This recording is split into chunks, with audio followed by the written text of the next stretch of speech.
यो चाहिँ खासमा हाम्रो कस्टमरहरूले चाहिँ सर्भिसिङ गरिसकेपछि चाहिँ हातमा कालो लाग्ने अनि सिटहरूमा कालो भएर उहाँहरूको लुगामा कालो लाग्ने भनेर एकदम धेरै फिडब्याक आएको थियो कि यो चाहिँ त्यो प्रब्लमलाई चाहिँ सल्भ गर्नको लागि चाहिँ हामीले यो कभर गरिदिएको। नमस्ते, म प्रवीण पौडेल। हाल होन्डा नेपालमा कस्टमर एक्सपिरियन्स डिपार्टमेन्टमा as a customer experience manager काम गरिरहेको छु। होन्डा नेपालमा काम गरेको पनि 10 वर्ष बित्न लागिसकेछ। सानैदेखि बाइकप्रति एकदम धेरै इन्ट्रेस्ट थियो, राइड जाने, त्यसपछि बाइकको बारेमा एकदम धेरै क्युरियोसिटी बुझ्न खोज्ने नेचर थियो मेरो। त्यो गर्दा गर्दै प्यासन कहिले प्रोफेसनमा कन्भर्ट भयो पनि थाहा नै भएन।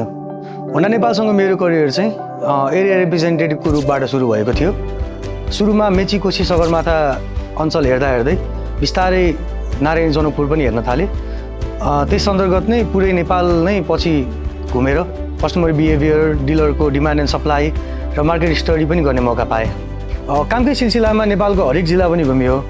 त्यसै गरी होन्डा भियतनाम, होन्डा इन्डिया पनि घुमेर टु व्हिलर मार्केटको बारेमा धेरै कुरा सिक्ने मौका पाएँ।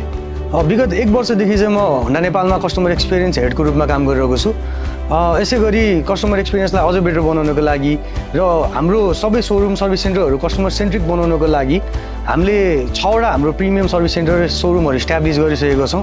जसअन्तर्गत काठमाडौँ, भैरवा, पोखरा, विराटनगरमा सुरु भइसकेको छ र हाम्रो हरेक जिल्लाको कस्टमरलाई सेम लेभलको एक्सपिरियन्स र सेम सेटिस्फ्याक्सन दिनको लागि चाहिँ हामी हरेक जिल्लामा हाम्रो प्रिमियम सर्भिस सेन्टरहरू इस्टाब्लिस गर्दैछौँ। अहिले चाहिँ हामीले सरहरूकै लागि अलिकति एक्सपिरियन्स बेटर बनाऊ भनेर यो त्यही देखेर नयाँ फेसिलिटी अपग्रेड गरेको। तर यहाँ चाहिँ सरलाई कस्तो लागिरहेछ? राम्रो लाग्यो। म चाहिँ एक्चुअली आउने भनेको यहाँ अब टेक्निकल स्पेसिलिटीको लागि भनेको जस्तै अब मैले देखाएँ हामी टन्न कुदिसक्यो त्यहाँभित्र। अब इन्जिनमा नकिङ साउन्डहरू थियो। जेनरली यताउता गयो भने ठ्याक्क भेटाइँदैन यो के को प्रब्लमले गर्दा हो, के कोले गर्दा हो भने यहाँ भेटाइहाल्नु। झन्डै 3 पुस्तादेखि नेपालीहरूको विश्वास जित्न सफल होन्डा जस्तो ट्रस्टेड ब्रान्डसँग जोडिएर काम गर्न पाउँदा र नेपाली बाइकिङ फिल्डमा थोरै भए पनि आफ्नो कन्ट्रिब्युसन दिन पाउँदा चाहिँ आफूलाई म एकदम धेरै भाग्य मानि ठान्छु। त्यसै गरी हामी हाम्रो ग्राहकहरूको फिडब्याक र सजेसन दिई पोजिटिभ चेन्जेसको लागि सधैँ ओपन नै छौँ। तपाईँहरूको पनि केही फिडब्याक र सजेसन छ भने मलाई डिरेक्टली सम्पर्क गर्न सक्नुहुनेछ। धन्यवाद।